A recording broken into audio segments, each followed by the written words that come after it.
क्या आप जानते हैं शिवलिंग और ज्योतिर्लिंग में क्या अंतर होता है? क्या आपको पता है शिवलिंग की पूजा कोई भी कर सकता है, लेकिन ज्योतिर्लिंग में ऐसा नहीं होता? क्या आप शिवलिंग के उत्पन्न होने की पूरी कहानी जानते हैं? क्या आपको पता है शिवलिंग सिर्फ भगवान शिव का नहीं बल्कि किसी और का भी हिस्सा है? आज जानेंगे शिवलिंग और ज्योतिर्लिंग में क्या अंतर होता है और आखिर शिवलिंग और ज्योतिर्लिंग कहां से आए हैं।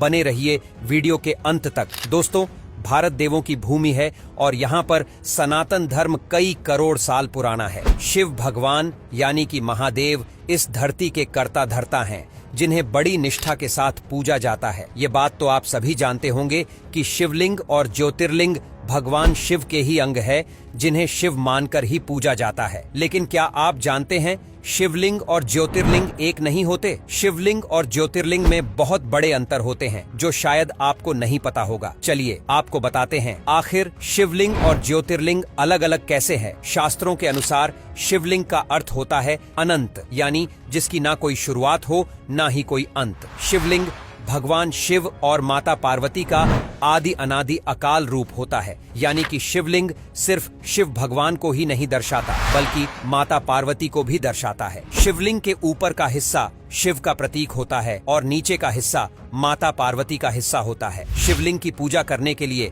अन्य देवी देवताओं के मंदिर की तरह किसी पंडित की आवश्यकता नहीं होती। शिवलिंग की पूजा कोई भी कर सकता है। शिवलिंग की पूजा के लिए किसी नियम की आवश्यकता नहीं होती।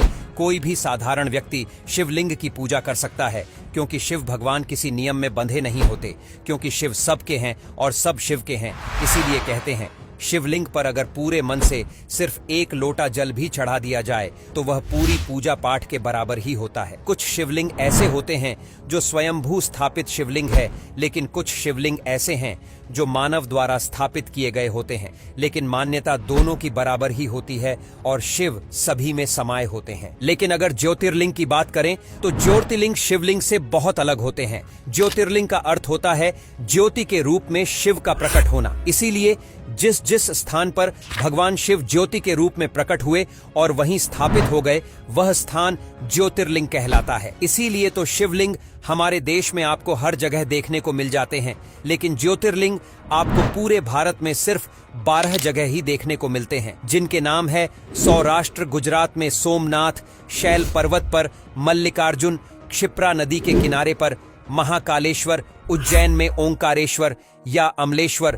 झारखंड में वैद्यनाथ, नासिक में भीमाशंकर, तमिलनाडु में रामेश्वरम, दारुकवन में नागेश्वर, वाराणसी में विश्वनाथ, गोदावरी तट पर त्र्यंबेश्वर, उत्तराखंड में केदारनाथ तथा औरंगाबाद में घृणेश्वर ज्योतिर्लिंग हैं। बता दें कि ज्योतिर्लिंग शब्द का संधि विच्छेद ज्योति एवं लिंग है, जिसमें ज्योति का अर्थ प्रकाश और लिंग का अर्थ प्रतीक है। धार्मिक मान्यताओं के अनुसार भगवान शिव के इन सभी 12 ज्योतिर्लिंगों की उपासना करने से सभी कष्ट दूर हो जाते हैं और उन्हें सुख एवं समृद्धि का आशीर्वाद प्राप्त होता है। दोस्तों, अब आपको समझ आया कि शिवलिंग और ज्योतिर्लिंग में असल अंतर क्या होता है। कहा जाता है कि जो इंसान पूरे 12 ज्योतिर्लिंग के दर्शन कर लेता है वह बेहद ही भाग्यशाली होता है और उसे सभी कष्टों से मुक्ति मिलती है। यहाँ तक कि सुबह उठकर अगर 12 ज्योतिर्लिंग के नाम भी बोल दिया जाए वह भी बहुत शुभ माना जाता है।